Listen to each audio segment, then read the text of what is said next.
Aujourd'hui, nous sommes à quelques jours de la célébration de Fumomatsua.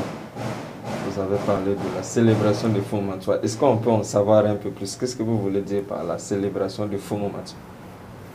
Fumomatsua, c'est un homme que Nzambe Mpongo avait envoyé sur cette terre, qui est né le 17 janvier 1897, et on a constaté sa disparition le 13 janvier 1942. Et nous célébrons une semaine en mémoire et à l'honneur de Fumomatsua, que nous considérons comme un envoyé de Nzambe Mpongo, que nous considérons comme celui qui a apporté l'éveil. Nous considérons ce monsieur, c'est quelqu'un qui est venu pour réparer les injustices, pour remettre l'équité. C'est quelqu'un qui est venu pour nous aider à nous élever.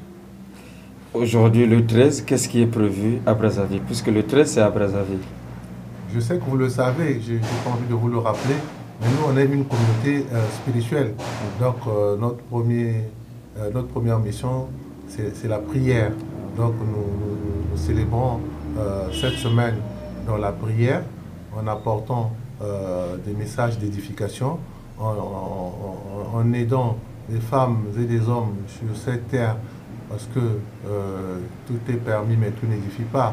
C'est pour ça que nous sommes là pour les enseignements.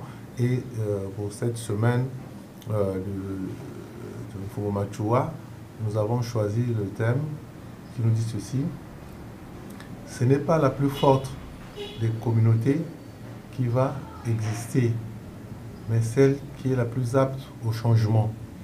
Et je ne suis en compétition avec personne, je voudrais simplement être meilleur que la personne que j'étais hier. Donc c'est le thème de notre célébration. Je crois que ça veut tout dire. Et nous tous, nous sommes intéressés, femmes, hommes, enfants. Comme disait Fumomatsua, cette affaire nous concerne tous.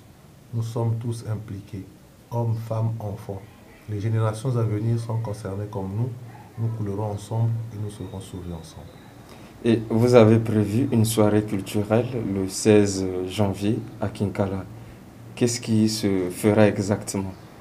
Vous savez que le développement, c'est un problème culturel.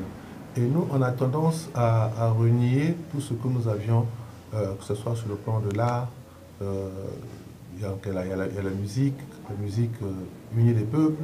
Donc nous avons des chorales qui vont chanter justement, nous aurons des acteurs qui vont faire un peu de la comédie, et tout ce qui peut apporter la joie de vivre. Vous voyez qu'aujourd'hui, tout le monde constate que la joie, le rire, le sourire soignent plus que les médicaments.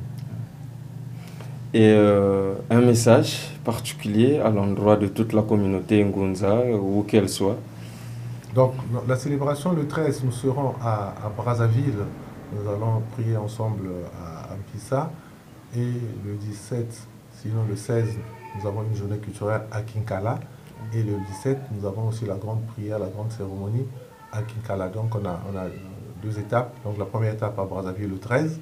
Et la deuxième étape, le 16 et le 17, à Kinkala. Tout le monde est invité à venir suivre le message. Et comme disait mon grand-père, ce n'est plus le chasseur qui va expliquer une partie de chasse, mais c'est le gibier maintenant qui explique la partie de la chasse. Langue, on doit faire les langues. Comment? On doit faire les langues. Ah, d'accord, il n'y a pas de problème.